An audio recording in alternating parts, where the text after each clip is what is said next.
আসসালামু আলাইকুম এভরিওয়ান, সবাই কেমন আছেন? আশা করি ভালো আছেন। আলহামদুলিল্লাহ আমরাও ভালো আছি। প্রতিদিনের মতো আবারও চলে আসলাম নতুন একটা রেসিপি নিয়ে। আজ আমি তৈরি করে দেখাবো কোনো রকম ওভেন ছাড়া তেলে ভেজে ডিম পাউরুটির রেসিপি।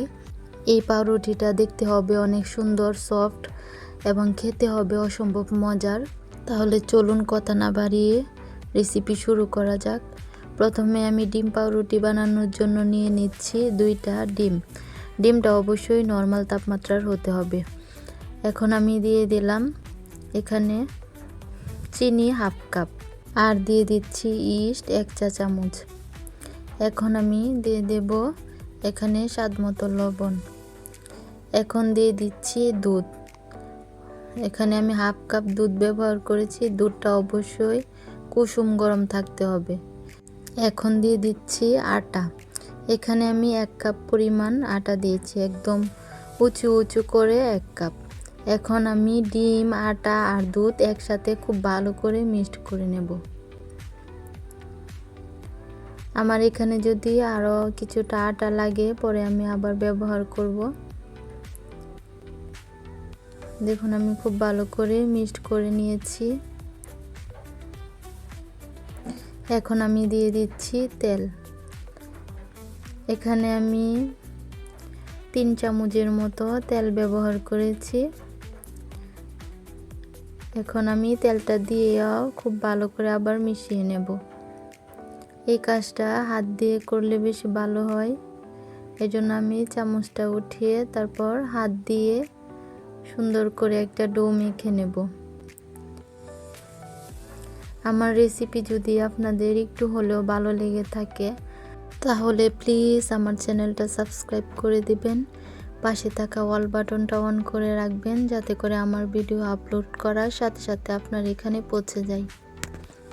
আর লাইক, কমেন্ট, শেয়ার করে দেবেন। দেখুন আমার ডোটা মাখানো হয়ে গেছে। এখন আমি রেস্টে রেখে দেব 30 মিনিটের জন্য। ফিরে আসছি 30 মিনিট পর। ফিরে আসলাম 30 মিনিট পর। আমার ডোটা একদম ফুলে ডাবল হয়ে গেছে আর কি সুন্দর জালিদার হয়েছে।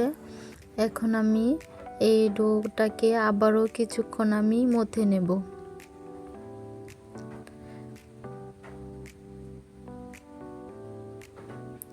আপনার ইস্ট যদি পারফেক্ট হয় তাহলে অবশ্যই এরকমভাবে ফুলে ডাবল হয়ে যাবে, তাহলে আপনার রেসিপি একদম পারফেক্ট হবে।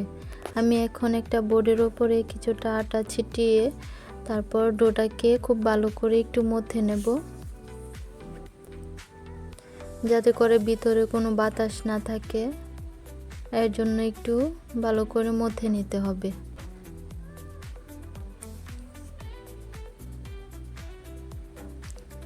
অনেকেই ভিডিও দেখেন, লাইক কমেন্ট করেন না আর কেটে কেটে দেখেন।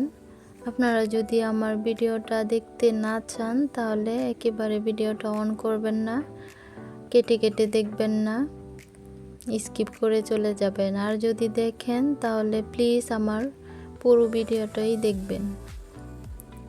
কেউ যদি উপকার করতে না পারেন, ক্ষতি করা ঠিক না। দেখুন আমি ডোটাকে একটু মধ্যে তারপর ছোট ছোট করে লেচি কেটে নিয়েছি। এখন আমি গোল বলের মতো করে একটু লম্বা শেপ দিয়ে নিচ্ছি। আমি যেই পাউরুটিগুলো বানাবো এগুলো একটু লম্বা শেপে আমি বানাচ্ছি, তাহলে দেখতে ভালো লাগে। আপনারা আপনাদের পছন্দ মতো শেপ দিয়ে নেবেন।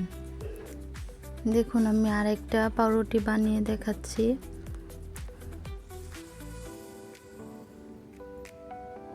দেখুন আমি আরেকটা পাউরুটি বানিয়ে নিয়েছি। এভাবে করে আমি সবগুলো পাউরুটি বানিয়ে আবারও রেস্টে রেখে দেব 5 মিনিটের জন্য। 5 মিনিট পর আমি ভেজে নেব। এখন আমি ঢাকা দিয়ে রেখে দেব। দেখুন 5 মিনিট পর আমার পাউরুটিগুলো আরও ফুলে গেছে। এখন আমি চুলায় একটা কড়াই বসিয়ে দিয়েছি আর পর্যাপ্ত পরিমাণে তেল দিয়ে দিয়েছি। তেলটা গরম হয়ে গেছে। এখন একে একে আমি পাউরুটিগুলো দিয়ে তারপর ভেজে নামিয়ে নেব। দেখুন কড়াইয়ে দেওয়ার পর পাউরুটিগুলো আরও ফুলে ডাবল হয়ে যাবে। অনেকটাই ফুলে গেছে পাউরুটিগুলো। এখন আমি উল্টিয়ে দিচ্ছি। দেখুন খুব সুন্দর একটা কালার চলে এসেছে পাউরুটিতে। অবশ্যই চুলার আঁচটা এই সময় লোতে রাখতে হবে, না হলে পুড়ে যেতে পারে। আমি উল্টিয়ে পাল্টিয়ে ব্রাউন কালার করে ভেজে নিয়েছি। এখন আমি চুলা থেকে নামিয়ে নেব। এর থেকে বেশি কালার আমি করব না, তাহলে আর দেখতে ভালো লাগবে না। আমার পাউরুটিগুলোর ভিতরেও সম্ভবত হয়ে গেছে, কাঁচা নেই। আমি অনেক সময় নিয়ে ভেজে নিয়েছি। আমার বাকি যে পাউরুটিগুলো ছিল ওগুলো আমি এখন দিয়ে দেব। এগুলো আমি এরকম করে ভেজে তারপর নামিয়ে নেব। এই পাউরুটিটা খেতে এত বেশি মজা হয়, আপনারা না খেলে বুঝতে পারবেন না। অবশ্যই আপনারা বাসায় ট্রাই করবেন। বাজার থেকে না কিনে নিজে বাসায় স্বাস্থ্যকর উপায়ে বানিয়ে ফেললেই ভালো। বানিয়ে খেলে নিজের হাতে সবচেয়ে বেশি মজা আর ভালো লাগে। বাজার থেকে অস্বাস্থ্যকর জিনিস কেন কিনে খাবেন? নিজে যদি ঘরে বানিয়ে ফেলতে পারেন এরকম পারফেক্টভাবে পাউরুটি, তাহলে আর দোকান কেন? দেখুন আমার এই পাউরুটিগুলো হয়ে গেছে। এখন আমি নামিয়ে নিচ্ছি। অনেক লোভনীয় হয়েছে, একেবারে ফুলে দ্বিগুণ হয়ে গেছে। এখন আমি সবগুলো পাউরুটি ভেজে নিয়েছি। এখন পরিবেশন করে দেখাচ্ছি। দেখুন কতটা পারফেক্ট হয়েছে। আমি একটা পাউরুটি ভেঙে দেখাচ্ছি আপনাদের, কতটা জালিদার হয়েছে, অনেক নরম সফট হয়েছে। আশা করি আমার রেসিপি আপনাদের ভালো লেগেছে। যদি রেসিপি ভালো লাগে আমার চ্যানেলটা সাবস্ক্রাইব করে দিবেন। আর যারা অলরেডি সাবস্ক্রাইব করে দিয়েছেন তাদেরকে অসংখ্য অসংখ্য ধন্যবাদ। আজকের মতো এখানে বিদায় নিচ্ছি। আল্লাহ হাফেজ।